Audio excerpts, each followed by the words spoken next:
जय श्री कृष्णा।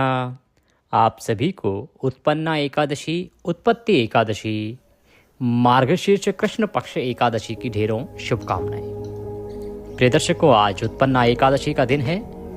आपको अवश्य सुननी चाहिए उत्पन्ना एकादशी व्रत कथा। यह कथा मनुष्य का कल्याण करने के लिए है। भगवान कहते हैं कि जो इस कथा का श्रवण करता है उसे भगवान के आशीर्वाद से अनंत पुण्य की प्राप्ति होती है, उसे अश्वमेध यज्ञ का फल प्राप्त होता है और उसके सभी पापों का नाश हो जाता है। यह एकादशी बड़ी महत्वपूर्ण है क्योंकि इसी दिन देवी एकादशी का प्रादुर्भाव हुआ था, जन्म हुआ था। इसीलिए आपको यह एकादशी व्रत करनी चाहिए। जो व्रत ना कर सकें वो एकादशी के नियमों का पालन करें, कथा श्रवण करें, भगवान विष्णु का पूजन अवश्य करें। इससे भी अनंत फल की प्राप्ति होती है। आइए कथा आरंभ करेंगे। आपसे निवेदन है कि यह एकादशी कथा का पवित्र वीडियो है तो कृपया इसे एक बार लाइक अवश्य कर दीजिएगा और जितना हो सके शेयर कीजिए, जिससे कि सभी लोग इस कथा का श्रवण करें। भगवान नारायण कहते हैं कि उनकी कथाओं को, उनके पूजन को जितना प्रचारित प्रसारित करेंगे उतना आपका कल्याण होगा। अपने व्रत की सफलता के लिए और भगवान नारायण का आशीर्वाद प्राप्त करने के लिए कमेंट बॉक्स में अवश्य लिखिएगा जय श्री हरि या ओम नमो भगवते वासुदेवाय। आप देख रहे हैं देवभूमि ज्योतिष संस्थान का प्रतिष्ठित यूट्यूब चैनल देवभूमि धार्मिक। हम यहाँ पर सभी व्रत और त्योहारों की सही शास्त्रीय जानकारी प्रदान करते हैं। ज्योतिष शास्त्र और पंचांग के आधार पर आपको बताते हैं कौन सी तिथि कब है, व्रत आदि कब करना है, क्या विधि है, क्या नियम है और क्या गलती नहीं करनी है। यदि आप सभी व्रत और त्योहारों की सही शास्त्रीय जानकारी पाते रहना चाहते हैं तो कृपया चैनल को सब्सक्राइब कीजिए और बेल आइकन को प्रेस कीजिए। जब आप सब्सक्राइब का बटन दबाएंगे तो वहाँ एक घंटी का निशान बना हुआ आएगा, उसको अवश्य दबाइएगा, तभी आपको हमारे सारे वीडियो प्राप्त होंगे, अन्यथा आपसे जानकारी छूट जाएगी। आइए भगवान नारायण का ध्यान करते हैं और कथा आरंभ करते हैं। बोलिए विष्णु भगवान की जय। अथ मार्गशीर्ष कृष्ण पक्ष उत्पन्ना एकादशी व्रत कथायां प्रारंभ। सूत जी कहने लगे कि ऋषियों, इस व्रत का वृतांत और उत्पत्ति प्राचीन काल में भगवान कृष्ण ने अपने परम भक्त युधिष्ठिर से कही थी। वही सब मैं तुमसे कहता हूँ। एक समय युधिष्ठिर ने भगवान कृष्णचंद्र से पूछा कि हे भगवान, एकादशी का व्रत किस विधि से किया जाता है और उसका क्या फल है? उपवास के दिन जो क्रिया की जाती है, आप कृपा करके वह सब मुझसे कहिए। यह मैं सुनना चाहता हूँ, इसमें मेरी अटूट श्रद्धा है। तो युधिष्ठिर महाराज ने भगवान श्री कृष्ण से पूछा एकादशी के व्रत के विषय में, उत्पन्ना एकादशी के व्रत के विषय में, उसकी विधि के विषय में। तो भगवान श्री कृष्ण यह वचन सुनकर कहने लगे कि हे युधिष्ठिर, मैं एकादशी के व्रत का महात्म्य तुमसे कहता हूं, तुम एकाग्र चित्त होकर सुनो। सर्वप्रथम हेमंत ऋतु में मार्गशीर्ष कृष्ण एकादशी से इस व्रत को आरंभ करना चाहिए। एकादशी का व्रत कब से आरंभ करना चाहिए? ये जो आने वाली एकादशी है ना, मार्गशीर्ष कृष्ण पक्ष उत्पन्ना एकादशी, इससे एकादशी के व्रत को आरंभ करना चाहिए। भगवान कहते हैं कि दशमी को सायंकाल को भोजन करके अच्छी तरह से दातुन आदि करें, जिससे कि अन्न का कोई अंश मुंह में ना रह जाए। रात्रि को भोजन कदापि ना करें। सूर्यास्त से पहले पहले ही भोजन कर लीजिए जो करना है। रात्रि को नहीं खाना चाहिए। अधिक ना बोलें। एकादशी के दिन प्रातः 4 बजे उठकर सबसे प्रथम व्रत संकल्प करें। व्रत संकल्प किस प्रकार से करना चाहिए? भगवान कहते हैं कि अमुक संवत्सरे, जो संवत्सर चल रहा है उसका नाम ले। मार्गशीर्ष मासे कृष्ण पक्षे पुण्य पर्वणि एकादशी तिथौ अमुक वासरे, जो वार है वह वार बोलिए। अमुक गोत्र समुत्पन्नाय, अपना नाम बोलिए, गोत्र बोलिए। और जिस स्थान पर बैठकर संकल्प कर रहे हैं वहाँ का स्थान का नाम, क्षेत्र का नाम, शहर का नाम। सकल जन्म जन्मांतरार्जितानि यानि पापानि तेषां शमनार्थ एकादशी व्रतमहं करिष्ये। जैसा कि मैं संकल्प की विधि आपको बताता हूँ, वह विधि यहाँ वर्णित की गई है। भगवान कहते हैं कि संकल्प करें, इसके पश्चात शौच आदि से निवृत्त होकर नदी, तालाब, बावड़ी या कुएं पर जाकर मिट्टी आदि लगाकर स्नान करना चाहिए और यह मंत्र पढ़ना चाहिए। अश्वक्रांते रथक्रांते विष्णु क्रांते वसुंधरे उद्ध्रतापि वरोहेण कृष्णेन शतबाहुना मृत्तिके हर में पापम यन्मया पूर्व संचितम त्वया हतेन पापेन गच्छामि परमाम गतिम। इन मंत्रों का उच्चारण करते हुए मृत्तिका लगाएं, अर्थात मिट्टी लगाएं अपने शरीर पर और उसके बाद शुद्ध जल से स्नान करें। व्रत करने वाले को चाहिए कि वो चोर, पाखंडी, परस्त्रीगामी, निंदक, मिथ्याभाषी तथा किसी प्रकार के पापी मनुष्य से बात ना करे। ऐसा मनुष्य जो किसी भी प्रकार का पाप करता हो, चाहे वो चोरी में लिप्त हो, चाहे वो पाखंड करता हो, चाहे किसी अन्य की स्त्री के साथ गमन करता हो, चाहे दूसरों की निंदा करता हो। निंदा करना बड़ा पाप है। आजकल चुगली जो है बहुत चल रही है। जब तक 2-4 लोगों की निंदा नहीं कर देते तब तक लोगों को आराम नहीं मिलता, परंतु शास्त्र कहते हैं कि निंदा करना बहुत बड़ा पाप है। दूसरे की निंदा अगर आप तीसरे के सामने कर रहे हैं तो यह आपको दोष लगाता है। इसीलिए ऐसे मनुष्य से सदा दूर रहना चाहिए। स्नान के पश्चात धूप, दीप, नैवेद्य आदि 16 चीज़ों से भगवान का पूजन करें और रात को दीपदान करें। ये सब कर्म भक्ति और श्रद्धा युक्त होकर करें। रात्रि को सोना व प्रसंग नहीं करना चाहिए। सोना अर्थात शयन नहीं करना चाहिए। प्रसंग अर्थात स्त्री के साथ प्रसंग नहीं करना चाहिए। सारी रात्रि भजन कीर्तन आदि करना चाहिए और जो कुछ पहले जाने अनजाने में पाप किए हों उनकी क्षमा मांगनी चाहिए। धर्मात्मा पुरुषों को कृष्ण पक्ष तथा शुक्ल पक्ष दोनों एकादशियों को समान समझना चाहिए। मैंने पहले भी इस विषय में आपको जानकारी दी है। बहुत सी माताएं पूछती हैं कि पंडित जी, हमें किसी ने कहा है कृष्ण पक्ष की एकादशी नहीं करनी चाहिए, शुक्ल पक्ष की करनी चाहिए। देखिए, ये भगवान श्री कृष्ण द्वारा कहा जा रहा है कि दोनों एकादशियों को समान समझना चाहिए। और पहले भी वर्णन आया है, कार्तिक मास महात्म्य में भी भगवान ब्रह्मदेव द्वारा कहा गया है कि दोनों एकादशियां श्रेष्ठ होती हैं। भगवान कहते हैं जो मनुष्य इस विधि के अनुसार एकादशी का व्रत करते हैं उन्हें शंखोद्धार तीर्थ में स्नान करके भगवान के दर्शन करने से जो फल प्राप्त होता है वह एकादशी व्रत के 16वें भाग के भी समान नहीं है। अगर आप इस विधि से एकादशी का व्रत पूजन कर रहे हैं तो आपको अनंत फल की प्राप्ति होगी। वह एकादशी व्रत के 16वें भाग के समान भी नहीं है। व्यतिपात के दिन दान देने का 1,00,000 गुना फल होता है। व्यतिपात योग हम आपको बताते हैं, समय समय पर एक विशेष योग बनता है। इसकी विशेषता ये होती है कि इस विशेष योग में जो दान देते हैं उसका पुण्य अन्य समय की तुलना में 1,00,000 गुना अधिक होता है।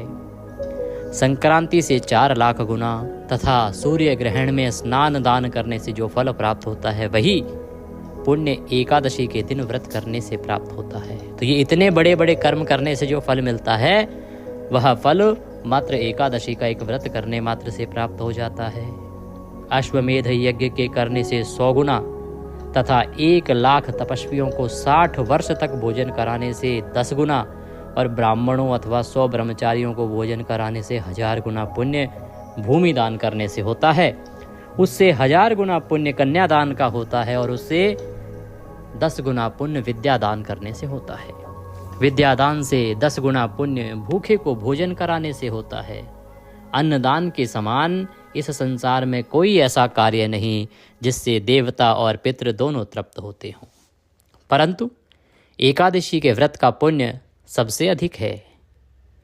1000 यज्ञों से भी अधिक इसका फल होता है। एकादशी के व्रत का प्रभाव देवताओं को भी दुर्लभ है। रात्रि को भोजन करने वाले को उपवास का आधा फल मिलता है और दिन में एक बार भोजन करने वाले को उसका आधा फल मिलता है, परंतु निर्जल व्रत रखने वाले का महात्म्य तो देवता भी वर्णन नहीं कर सकते। यहाँ पे एकादशी में आहार क्या लेना चाहिए और उसका फल कितना मिलता है उसके विषय में भगवान बता रहे हैं। और यहाँ जो भोजन की चर्चा है ना, वो अन्न भोजन नहीं है, ये फल का जो फल आहार करते हैं उसकी चर्चा हो रही है कि जो रात्रि को केवल एक बार फलाहार करता है उसका आधा फल है, जो दिन में भोजन कर लेता है अर्थात जो दिन में ही फलाहार कर लेता है उसका चौथाई फल होता है, अर्थात पूरे जितने व्रत का पुण्य फल है उसका चौथाई हिस्सा 25% ही उसको पुण्य फल मिलता है। और जो निर्जल रह के व्रत को करता है उसकी महिमा तो वर्णन ही नहीं की जा सकती। युधिष्ठिर कहने लगे, हे भगवान, आपने हजारों यज्ञ और लाख गौदान को भी एकादशी के व्रत के बराबर नहीं बताया। कहते हैं कि आपने कहा है कि जो हजारों यज्ञ करने से फल मिलता है, लाखों गौदान करने से फल मिलता है, वो एकादशी के पुण्य के सामने कुछ भी नहीं है। क्या कारण है? ये तिथि सब तिथियों से उत्तम कैसे हो गई? यह आपको इतनी प्रिय कैसे हो गई जिससे कि आप इस तिथि पर व्रत करने से सभी मनोकामनाएं पूर्ण करते हैं? यह मैं सुनना चाहता हूं। आप कृपा करके विस्तार पूर्वक मुझसे कहिए। इस प्रकार महाराज युधिष्ठिर अब भगवान श्री कृष्ण से प्रार्थना करते हैं। महाराज युधिष्ठिर के वचन सुनकर भगवान कृष्ण कहने लगे कि हे युधिष्ठिर, मैं तुम्हें एक वृतांत सुनाता हूं जिससे ये ज्ञात होगा कि नारायण को ये एकादशी कैसे प्रिय हुई और कैसे वो इस एकादशी का व्रत करने पर सभी मनोकामनाएं पूर्ण करते हैं। सतयुग में मुर नामक एक दैत्य था। वह अत्यंत ही बलवान था और भयानक था। कहते हैं कि सतयुग की ये घटना है जब एक दैत्य था जिसका नाम था मुर। वो बड़ा भयानक, बहुत अधिक शक्तिशाली, और उस प्रचंड दैत्य ने इंद्र, आदित्य, वसु, वायु, अग्नि आदि सब देवताओं को पराजित कर दिया और पराजित करके भगा दिया। तब इंद्र सहित सब देवताओं ने भयभीत होकर, डरकर शिवजी के पास में गए और शिवजी से अपने दुख का सारा वृतांत कह सुनाया तथा दैत्य का वृतांत भी कहा और बोले, हे कैलाशपति, मुर दैत्य से भयभीत होकर हम सब देवता मृत्यु लोक में फिर रहे हैं, अर्थात हम सब लोग उससे भयभीत होकर पृथ्वी पर फिर रहे हैं, भटक रहे हैं इधर उधर। तब शिवजी कहने लगे कि हे देवताओं, तीनों लोकों के स्वामी, भक्तों के दुखों को नाश करने वाले भगवान विष्णु की शरण में जाओ, वही तुम्हारे दुखों को दूर कर सकते हैं। शिवजी के ऐसा कहने पर, ऐसे वचन सुनकर इंद्र आदि सब देवता क्षीर सागर में पहुंचे। वहां भगवान को शयन करते हुए देखकर इंद्र हाथ जोड़कर उनकी स्तुति करने लगा। जब वो क्षीर सागर में पहुंचे, जाके देखा भगवान निद्रा में हैं, सोए हुए हैं, शयन कर रहे हैं।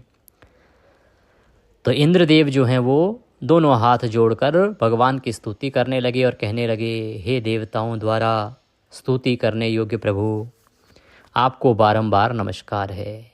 देवताओं की रक्षा करने वाले मधुसूदन, आपको नमस्कार है। आप हमारी रक्षा करें।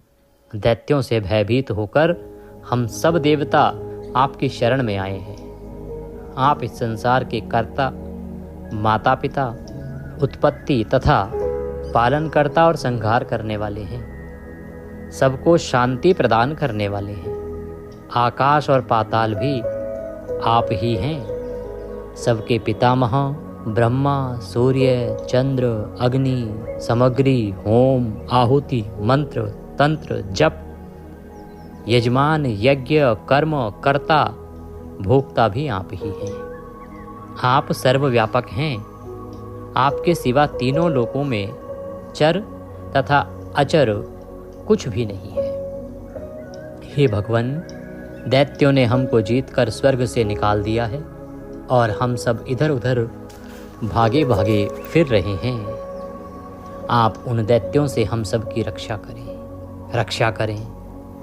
इंद्र के ऐसे वचन सुनकर भगवान विष्णु कहने लगे कि हे इंद्र, ऐसा मायावी दैत्य कौन है जिसने सब देवताओं को जीत लिया है? उसका क्या नाम है? उसमें कितना बल है और किसके आश्रय है, अर्थात किसका उसके ऊपर हाथ है तथा उसका स्थान कहाँ है? यह सब मुझसे कहो।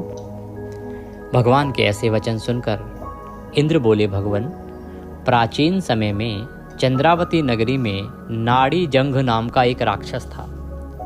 उसी के महापराक्रमी और लोक विख्यात मुर नामक पुत्र ने सब देवताओं को स्वर्ग से निकालकर वहां अपना अधिकार कर लिया है कि उस राक्षस का नाड़ी जंग जो राक्षस था उसी का पुत्र है मुर, और मुर ने हम सब देवताओं को स्वर्ग से पराजित कर दिया है और स्वर्ग पर अपना अधिकार कर लिया है। इतना ही नहीं, वह इंद्र, अग्नि, वरुण, यम, वायु, ईश, चंद्रमा, नैर्त आदि सबके स्थान पर अधिकार करके और सूर्य बनकर आप ही प्रकाश करता है।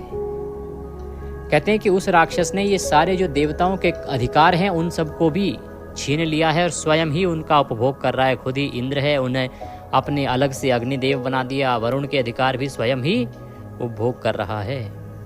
वह स्वयं मेघ बन बैठा है और सबसे अजय है, उसे जीता नहीं जा सकता। हे असुर निकंदन, उस दुष्ट को मारकर देवताओं को निर्भय बनाइए। हे असुरों का संहार करने वाले भगवान विष्णु, आप उसका भी संहार कीजिए और हमारा ये जो भय है, हमारा ये जो डर है, इसको दूर कीजिए।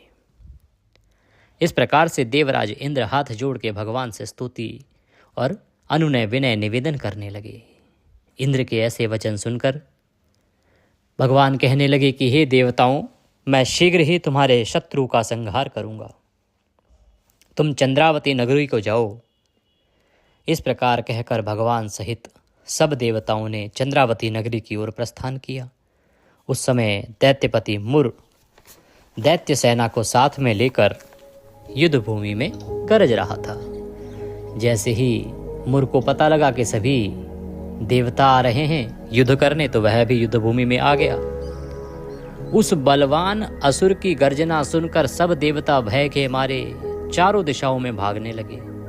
जैसे ही वो आया, गर्जना करी, सब देवता डर गए क्योंकि पहले ही पराजित हो चुके थे। जब स्वयं भगवान रणभूमि में आए तो दैत्य उनको भी देखकर अनेक प्रकार के अस्त्र शस्त्र तथा आयुध लेकर दौड़े।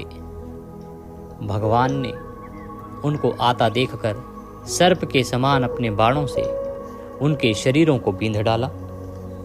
अनेक दैत्य उनके हाथों से मारे गए। केवल एक मुर ही जीवित बचा रहा। भगवान नारायण युद्ध भूमि में आए। जैसे ही उनके ऊपर असुर सेना टूट पड़ी, उन्होंने अपने बाणों से उन सबको मृत्यु के घाट उतार दिया और केवल मुर नामक जो वह मुख्य दैत्य है वह अब बचा रहा। वह अविचल भाव से भगवान के साथ युद्ध करता रहा।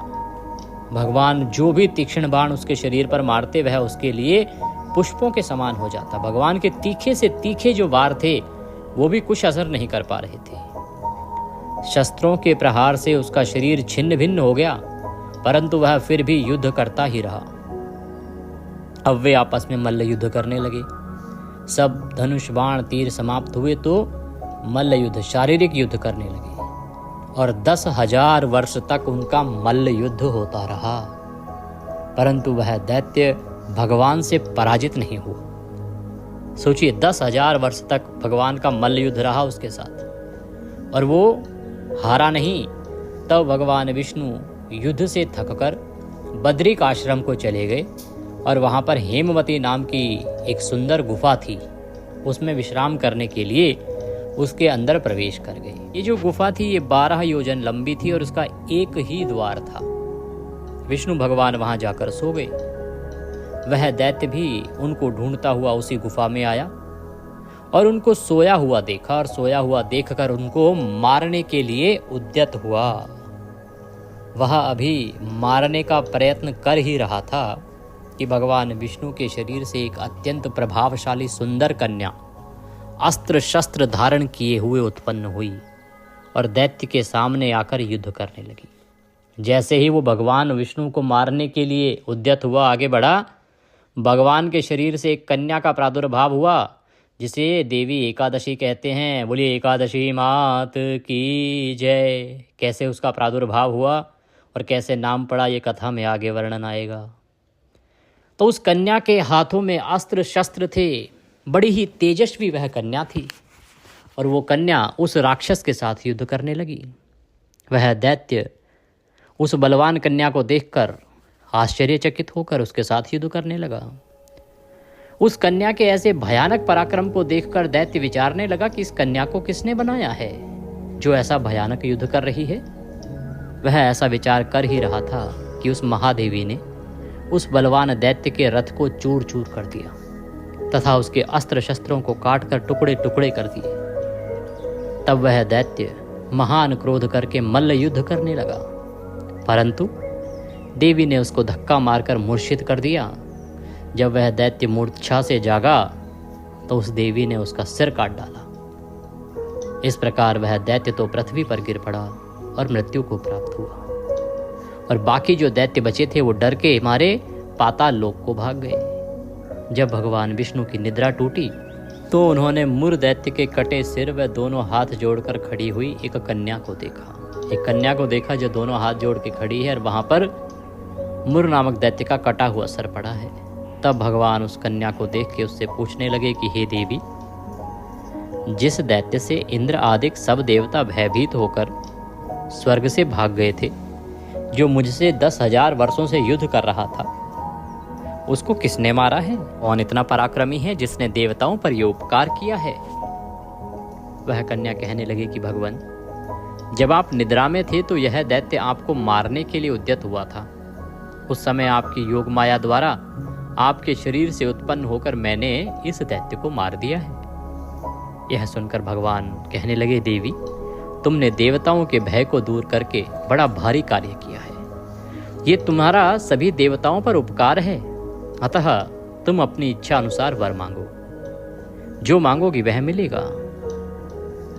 तब वह देवी बोली कि हे भगवान, यदि आप मुझको वरदान देना ही चाहते हैं तो यह वरदान दीजिए कि जो कोई मेरा व्रत करे उसके सब पाप नष्ट हो जाएं और अंत में मोक्ष को प्राप्त होवे, अर्थात सभी पापों का भी नाश हो जाए और वह मोक्ष का भी भागी हो, आपके धाम को भी प्राप्त कर ले।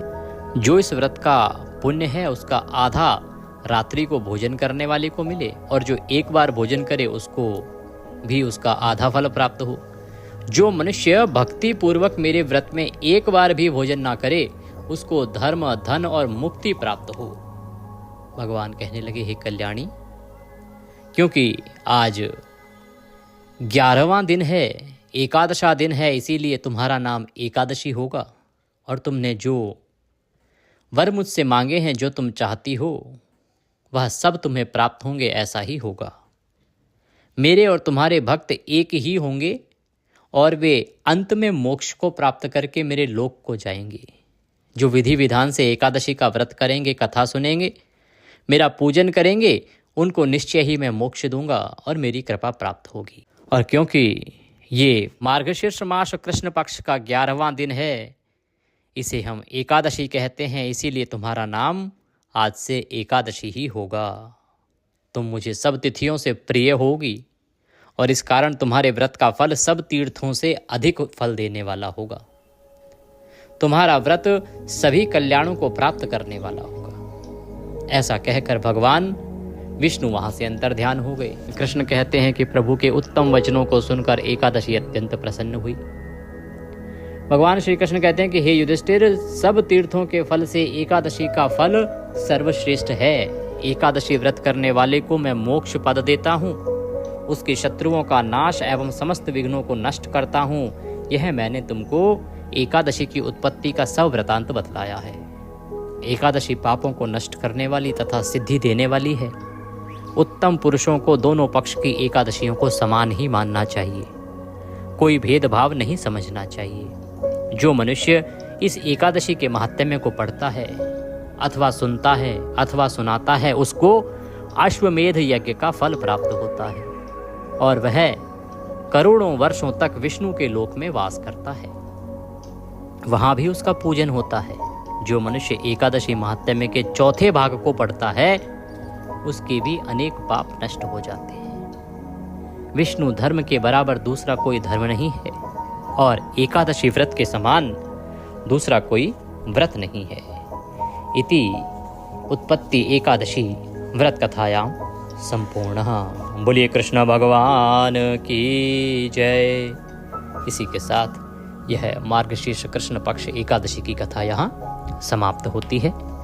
कथा सुनने के साथ ही आपको विष्णु सहस्त्र नाम का भी श्रवण करना चाहिए, आरती करनी चाहिए और फिर ब्राह्मण को कथा के निमित्त दान दक्षिणा आदि देके नियम के अनुसार दिन को व्यतीत करना चाहिए। नियमों की जानकारी हमने पूजा विधि की वीडियो में दी है और कथा में भी वर्णन आया है, उनका पालन कीजिएगा। आइए अब हम आरती आरंभ करते हैं। खड़े हो जाइए और दिया जला लीजिए। ये जो आरती है ये कपूर से करते हैं तो बड़ी कल्याणकारी कही गई है, तो अगर कपूर है तो कपूर प्रज्वलित कीजिए। ओम कर्पूर गौरम करुणावतारम संसार सारम भुजगेन्द्रहारम सदा वसंतम हृदयारवृंदे भवम भवामी सहितं नमामि। ओम जय जगदीश हरे स्वामी जय जगदीश हरे। भक्त जनों के संकट क्षण में दूर करे। ओम जय जगदीश हरे। जो ध्यावे फल पावे दुख विन से मन का। स्वामी दुख विन से मन का सुख संपत्ति कर आवे कष्ट मिटे तन का। ओम जय जगदीश हरे। मात पिता तुम मेरे शरण कहूँ मैं किसकी। स्वामी शरण कहूँ मैं किसकी। तुम बिन और न दूजा प्रभु बिन और न कोई। आस करूँ मैं जिसकी।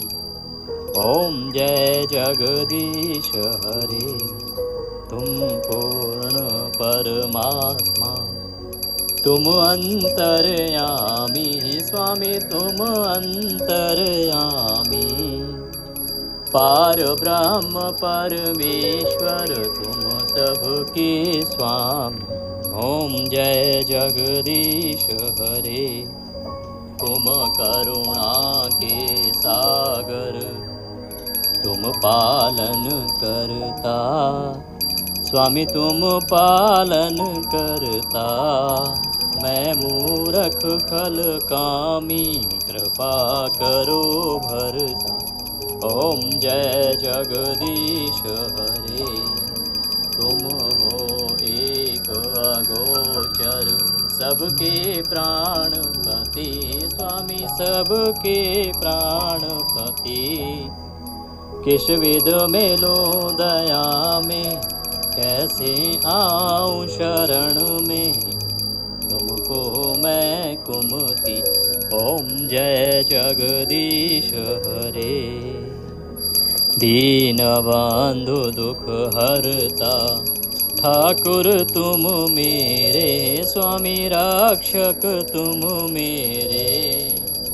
अपने हाथ बढ़ाओ अपने शरण लगाओ। द्वार पड़ा मैं तेरे।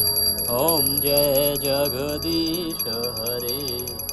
विषय विकार मिटाओ पाप हरो देवा।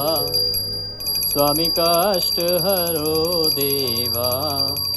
श्रद्धा भक्ति बढ़ाओ हृदय प्रेम बढ़ाओ। संतन की सेवा। ओम जय जगदीश हरे। तन मन धन सुख संपत्ति सब कुछ है तेरा। स्वामी सब कुछ है तेरा।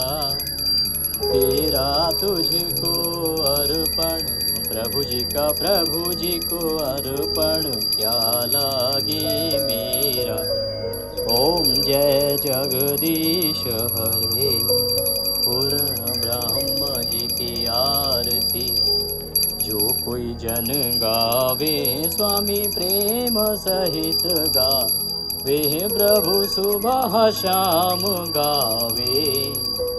कहत शिवानंद स्वामी रटत हरिहर। स्वामी मन वांछित फल पावे। ओम जय जगदीश हरे। ओम त्वमेव माता पिता त्वमेव त्वमेव बन्धुश्च सखा त्वमेव विद्या द्रविणं त्वमेव सर्वं मम देव मंत्रहीनं क्रियाहीनं भक्तिहीनं सुरेश्वर। यद्पूजितं मया देवो परिपूर्णं तदस्तु मे। यदक्षरपदभ्रष्टं मात्राहीनं च यद्भवेत् तत्सर्व क्षम्यताम देवो प्रसीदाय परमेश्वरः। अब आप शीतलीकरण कीजिए, जल लीजिए, चारों तरफ घुमाइए और छोड़ दीजिए। शीतलीकरण करके भगवान को आरती दीजिए, फिर स्वयं आरती लीजिए, पारिवारिक जन जो बैठे हैं साथ में उन सबको आरती दीजिए और इसके बाद नियमों के अनुसार अब आप दिन को व्यतीत कीजिएगा। इस प्रकार से ये पूजा आपकी यहाँ आज समाप्त होती है। कल आपने पारण करना है। पारण की पूजा से संबंधित वीडियो मैंने अपलोड किया है। उसमें विशेष ध्यान देने वाली बात यह है कि सुबह सुबह पारण नहीं होगा, उसका ध्यान देना। प्रथम एकादशी है, पूजा विधि का वीडियो अवश्य ही देख लीजिएगा कि पारण की पूजा कैसे करनी है। दक्षिणा स्वरूप यदि कुछ भी भेजना चाहें तो आपकी स्क्रीन पर नंबर आ रहा है 900 से, इस पर भेज सकते हैं।